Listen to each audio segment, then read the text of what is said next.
விரல் கை நகத்தில் இந்த சைட்லாம் கருப்பு கருப்பாக இருக்கும். அதாவது நார்மலாக கருப்பாக இருக்கிறவங்களுக்கு கூட இது வந்து இருக்கிறதுனால ஓவர் கருப்பாக தெரியும். இந்த நோயே முதல்ல ஃபர்ஸ்ட் எப்படி வருதுன்னு பார்த்தீங்கன்னா, ஃபர்ஸ்ட் வந்து ஒரு சின்ன ஒரு கொப்பளம் மாதிரி ஒன்று முகத்தில் பிம்பிள்ஸ் வர மாதிரி ஒரு பிம்பிள்ஸ் ஒன்று வந்ததுக்கப்புறம் அது வந்து பிம்பிள்ஸ் வந்து உடஞ்சோடனே சி வெளியே வரும். சி வெளியே வந்ததுக்கப்புறம் அந்த இடம் கருப்பாக மாறும். அந்த இடம் கருப்பாக மாறினதுக்கு அப்புறம் என்ன ஆகுன்னா அது அப்படியே கொஞ்சம் கொஞ்சமாக ஸ்ப்ரெட் ஆகி அப்படியே இந்த இடம் ஃபுல்லாக ஏன் இந்த இடத்துல மட்டும் பர்டிகுலராக வருது அப்படின்னா, எங்கெல்லாம் வேர்வைகள் வந்து அதிகமாக சுரக்குதோ, வேர்வை சுரப்பிகள் எங்கே அதிகமாக சுரக்குதோ அந்த இடங்கள்ல தான் இந்த கிருமிகளோட இன்ஃபெக்ஷன் வந்து இந்த எக்ஸிமான்னு சொல்லக்கூடிய இந்த கரப்பானுடைய தொந்தரவு வந்து அதிகமாக இருக்கும். இவங்களுக்கு வந்து பார்த்தீங்க அப்படின்னா எப்பயாச்சும் ஒரு டைம் தான் அரிப்பு ஏற்படும். நைட்டில் அரிப்பு ஏற்படும். இது வந்து அட்டிக்கிரியா மாதிரியோ இல்லை படர்தாமரை மாதிரியோ எனி டைம் அரிப்பு இருந்துகிட்டே இருக்கு. எப்பயாச்சும் ஒரு டைம் அவங்களுக்கு அரிப்பு ரேராக தான் அரிப்பு ஏற்படும். அந்த நேரத்தில் கொஞ்சம் சொரிஞ்சிக்கிற மாதிரி இருக்கும். சொரிஞ்சாங்கன்னா அப்போதைக்கு நல்லா இருக்கும். அதுவே பின்னாடி அவங்களுக்கு வந்து அந்த இடத்துல காயமான மாதிரி இன்னும் எது தொந்தரவு ஆகிற மாதிரி இருக்கும். இதனால தான் வருதுங்கிறத நம்மளால வந்து சொல்லவே முடியாது. ஒரு 3 தலைமுறைக்கு முன்னாடி ஒரு பெரியவருக்கு இருந்ததை 4 தலைமுறை கழிச்சும் ஒருத்தருக்கு வரலாம். இந்த ஜீன் படி இது ஜெனடிக்கலாகவும் வரலாம். இது வந்து இதனால தான் வருதுன்னு நம்மளால வந்து டிக்ளரேஷனே கொடுக்க முடியாது.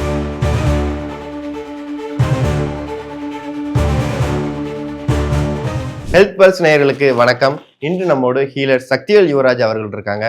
வணக்கம் சார். வணக்கம் சார். இப்போ நிறைய பேருக்கு வந்து இந்த கை இந்த இடத்துல, அப்புறம் கால் விரல் கை நகத்தில் இந்த சைட்லாம் கருப்பு கருப்பாக இருக்கும். அதாவது நார்மலாக கருப்பாக இருக்கிறவங்களுக்கு கூட இது வந்து இருக்கிறதுனால ஓவர் கருப்பாக தெரியும். இது எந்த மாதிரியான தோல் வியாதி? இதுக்கு பேர் வந்து பார்த்தீங்கன்னா எக்ஸிமான்னு சொல்லுவாங்க. தமிழ் மருத்துவத்தில் இதுக்கு பேர் வந்து கரப்பான்னு பேர். இது ஏன் வருது அப்படின்னா அதுக்கு காரணம் என்னன்னு பார்த்தீங்கன்னா, இது ஒரு வகையான ஆட்டோ இம்யூன் டிசீஸ். இது வந்து கிருமிகள், இதுலேயும் சில கிருமிகள் வந்து உள்ளே இருக்கிறதுனால என்ன ஆகுன்னா, இந்த நோயே முதல்ல ஃபர்ஸ்ட் எப்படி வருதுன்னு பார்த்தீங்கன்னா, ஃபர்ஸ்ட் வந்து ஒரு சின்ன ஒரு கொப்பளம் மாதிரி ஒன்று வரும்.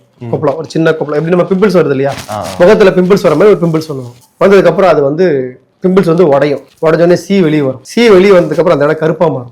அந்த இடம் கருப்பா மாறினதுக்கு அப்புறம் என்ன ஆகுன்னா அது அப்படியே கொஞ்சம் கொஞ்சமா ஸ்ப்ரெட் ஆகி அப்படியே இந்த இடம் ஃபுல்லா இந்த கை இந்த இடம் நகை வரைக்குமே, சில பேருக்கு வந்து நகைக்கண் வரைக்குமே போகும். இதெல்லாம் வரும். கால் மடக்கிற இடங்கள்ல, முட்டிகள்ல, கணுக்கால்ல, அப்புறம் கால் நகங்கள் கிட்ட. ஏன் இந்த இடத்துல மட்டும் பர்டிகுலரா வருது அப்படின்னா, எங்கெல்லாம் வேர்வைகள் வந்து அதிகமா சுரக்குதோ, வேர்வை சுரப்பிகள் எங்க அதிகமா சுரக்குதோ அந்த இடங்கள்ல தான் இந்த கிருமிகளோட இன்ஃபெக்ஷன் வந்து இந்த எக்ஸிமான்னு சொல்லக்கூடிய இந்த கரப்பானுடைய தொந்தரவு வந்து அதிகமா இருக்கும். இவங்களுக்கு வந்து பாத்தீங்க அப்படின்னா எப்பயாச்சும் ஒரு டைம் தான் அரிப்பு ஏற்படும். நைட்ல அரிப்பு ஏற்படும்.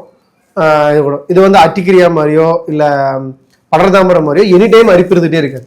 எப்பயாச்சும் ஒரு டைம் அவங்களுக்கு அரிப்பு ரேராக தான் அரிப்படும். ஒரு நாளைக்கு அரிப்பு ஏற்படும். அந்த நேரத்தில் கொஞ்சம் சொரிஞ்சிக்கிற மாதிரி இருக்கும். சொரிஞ்சாங்கன்னா அப்போதைக்கு நல்லா இருக்கும். அதுவே பின்னாடி அவங்களுக்கு வந்து அந்த இடத்துல காயமான மாதிரி இன்னும் எது தொந்தரவு ஆகிற மாதிரி இருக்கும். இது சொரிஞ்சிட்டு இன்னொரு இடத்துல வச்சாங்கன்னா அந்த இடத்துக்கு அது பரவாகுது. இப்போ படர்தாமரைன்னு வச்சுக்கங்களேன், பசங்களோட ட்ரெஸ் எடுத்து இன்னொருத்தருக்கு போட்டாங்க, அவங்க சொரிஞ்சிட்டே இருக்கப்ப உடம்பு தொட்டாங்க அப்படின்னா அந்த அரிப்பு அவங்களுக்கு பரவிடும். இது வந்து அவங்ககிட்ட இருந்து யார்ட்டையுமே பரவாது. இது வந்து நான் கம்யூனிகபிள் டிசீஸ். இது ஒரு வகையான ஆட்டோ இம்யூன் டிசீஸும் கூட. நான் கம்யூனிகபிள் டிசீஸ் ஒருத்தர் இன்னொருத்தர் கண்டிப்பா பரவாது. அவங்கள பார்த்து நம்ம பயப்படணுங்கிற தேவை நமக்கு இல்லை. மற்றபடி ஏதாவது இன்ஃபெக்ஷன் ஆயிடுமோ அது மாதிரி எந்த பயப்படவும் தேவையில்லை. ஏன்னா இது வந்து யாருக்கெல்லாம் முக்கியமா வரும், அந்த நீங்க சொல்லியிருந்தீங்களா ஸ்வெட்டு வர்றதுனால வரும் அப்படின்ட்டு, மெயினா ஸ்வெட் வர்றதுனால மட்டும்தான் வருதா இல்லை வேற ஏதாவது பிரச்சனைகள் இருந்தால் அது மூலமா தொற்றுக்கிற வாய்ப்பு இருக்குமா? இது ஏன் வருது அப்படின்னு பார்த்தீங்க அப்படின்னா, நான் முன்னாடியே சொன்ன மாதிரி தான், எல்லா விதமான தோல்வியாதிகளுக்கும் ஒரு ஃபேக்ட் ஒன்று கொடுப்பாங்க. உணவு பழக்கங்கள் மூலிமா வந்திருக்கலாம், இல்லை என்விரான்மெண்டல் பொல்யூஷன் மூலிமா வந்திருக்கலாம், ட்ரக் அலர்ஜி மூலிமா வரலாம், ஓகேங்களா, ஹெரிடிட்ரியாகவும் வரலாம், பரம்பரை ரீதியாக பரம்பரை தாத்தா பாட்டிக்கு இருந்து உங்களுக்கு இப்படி வரலாம். இதனால தான் வருதுங்கிறத நம்மளால வந்து சொல்லவே முடியாது. ஒரு 3 தலைமுறைக்கு முன்னாடி ஒரு பெரியவருக்கு இருந்ததை 4 தலைமுறை கழிச்சும் ஒருத்தருக்கு வரலாம். இந்த ஜீன் படி இது ஜெனடிக்கலாகவும் வரலாம். இது வந்து இதனால தான் வருதுன்னு நம்மளால வந்து டிக்ளரேஷனே கொடுக்க முடியாது. ஓகே, நீங்கள் முன்னாடி சொல்லாமல் இந்த தோல் உஷ்ணத்துக்கு வந்து இந்த ஃபுட்டெல்லாம் சாப்பிட்டா வரும், சாப்பிடலாம் வரும் சொல்லுங்க. இதுக்கு எந்த மாதிரியான ஃபுட்லாம் எடுத்துக்கணும் அப்படின்ட்டு? முடிஞ்ச வரைக்கும் இதுக்கு வந்து டயட் வந்து பார்த்தீங்க அப்படின்னா, அசைவம் கண்டிப்பாக சாப்பிடக்கூடாது. ஃபஸ்ட்டு அசைவம் தொடவே கூடாது. தொட்டாங்கனால அவங்களுக்கே தெரியும். சாப்பிட்டாங்கன்னா அடுத்த அரை மணி நேரத்துக்குள்ளே 1 மணி நேரத்துக்குள்ளே அன்றைக்கி நைட்டுக்குள்ளே வந்து தீபாவளி காட்டிடுவாங்க இன்னைக்கு அவங்களுக்கு. 2வது நிறைய நீர் காய்கறிகள் நிறையா சேர்த்துக்கணும். இதுக்கு வந்து கை மருத்துவமே கிடையாது, மருத்துவம் மட்டும்தான். சும்மா அது நம்ம மற்ற தோல்வியாதிகளுக்காவது இது பண்ணுங்க அதை பண்ணுங்கன்னு சொல்லலாம். இதுக்கெல்லாம் வந்து மருத்துவம் மட்டும்தான் ஒரே தீர்வு. ஸ்டார்டிங் ஸ்டேஜாக இருந்தாலும் சரி, மிடில் ஸ்டேஜாக இருந்தாலும் சரி, கிரானிக்காக இருந்தாலும் சரி, இது மருத்துவம் எடுக்காமல் மருந்து கொடுக்காம இதை நம்ம வந்து இதில் அவங்க வந்து ரெக்கவரி பண்ணவே முடியாது. ஆனால் என்ன ஒரு விஷயம் பண்ணலாம், சித்த மருத்துவத்தில் என்ன பண்ணலாம் அப்படின்னா, அந்த இம்பேக்டோட அளவை குறைக்கலாம். அந்த நோயோட கடும் தீவிரம் இருக்குது பார்த்தீங்களா, அதை நம்ம வந்து குறைச்சி கண்டிப்பாக வந்து 100% அவங்களுக்கு நல்ல ஒரு மாற்றத்தையும் நம்மளால் உறுதியாக கொடுக்க முடியும் சித்த மருத்துவத்தில் கொடுக்க முடியும். இப்போ இதுக்கு வந்து செல்ஃப் மெடிசன் எந்த அளவுக்கு சேஃபா இருக்கும்னு நினைக்கிறீங்க? செல்ஃப் மெடிசன் அப்படிங்கிறப்ப இதுக்கு ஒர்க் அவுட்டே ஆகாது. ஏன் அப்படின்னா இந்த இந்த இந்த தோல்வியாதியோடைய தன்மை அந்த மாதிரி. இப்போ நீங்க உதாரணத்துக்கு இப்போ படர்தாமரையா இருந்ததுன்னா குப்பைமேனியும் மஞ்சத்தூளையும் அரைச்சி மேலே வச்சு பூசினீங்கன்னா கூட அந்த மேலே இருக்கிற அந்த கிருமிகள்லாம் சாகும். இது அப்படி பண்ணா ஒண்ணுமே வேலைக்கு ஆகாது. நீங்க நிறைய பேர் சொல்லுவாங்க, சார் இது நீங்க சொன்ன மாதிரியே குப்பைமேனியும் மஞ்சத்தூளையும் வச்சு அரைச்சி பூசி பார்த்தேன், ஒன்றும் ஒர்க் அவுட் ஆகலை அப்படிமா. இந்த தோல் நோய்க்கு கை மருத்துவமே ஒர்க் அவுட் ஆகாது. இவங்களுக்கு மெயினாக உணவு பழக்கங்களை மாற்றலாம். உணவு பழக்கங்களை மாற்றுறது மட்டும் இல்லாமல் மருத்துவம் மருந்து கம்பல்சரி எடுத்தே ஆகணும். இல்லைன்னா நம்ம அந்த இந்த பேக்லேருந்து அவங்களை வெளியே கொண்டு வரவே முடியாது. நான்வெஜ்ஜு தோல்வியாதிகள் வந்து மொத்தமாக அகெயின்ஸ்டாக தான் இருக்குன்னு எல்லாருமே சொல்கிறாங்க. அதில் குறிப்பாக என்னைக்கா ஒரு நாள் சாப்பிட்றதுல தப்பில்லை அப்படின்ற மாதிரி ஒரு மைண்ட் செட் வந்துடுறாங்க. இது சரியா?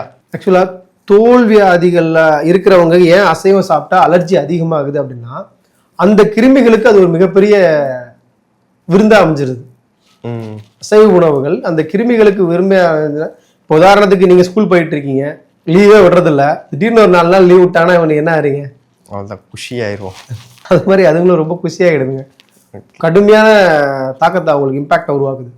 அதனால தான் தோல்வியாதி இருக்கிறவங்க அசைவத்தை தொடாதீங்க அப்படின்னு கூப்பாடு பாட்டு அவங்ககிட்ட கெஞ்சறது. தான் சாப்பிட்ட என்ன சொல்லுவாங்களே, நீ தொட்ட நீ கெட்ட அப்படிம்பாங்கல்ல, அது மாதிரி அசைவத்தை தொட்டாங்க, முட்டை இது மாதிரி சாப்பிட்டாங்கன்னா ரொம்ப அலர்ஜியை ரொம்ப கடுமையான அவஸ்தையை அவங்க தான் அனுபவிப்பாங்க. முடிஞ்ச வரைக்கும் இதனால பாதிக்கப்பட்டவங்க வந்து அசைவ உணவுகளை தொடவே கூடாது. நல்லது. அந்த கடை வாசம் கூட படக்கூடாது. அதை கிராஸ் பண்ணி போறாங்கன்னா அந்த மூக்கை வந்து கச்சி வச்சு மூடிட்டு போயிடணும், இந்த வாசமே நமக்கு ஆகாது அப்படின்னு.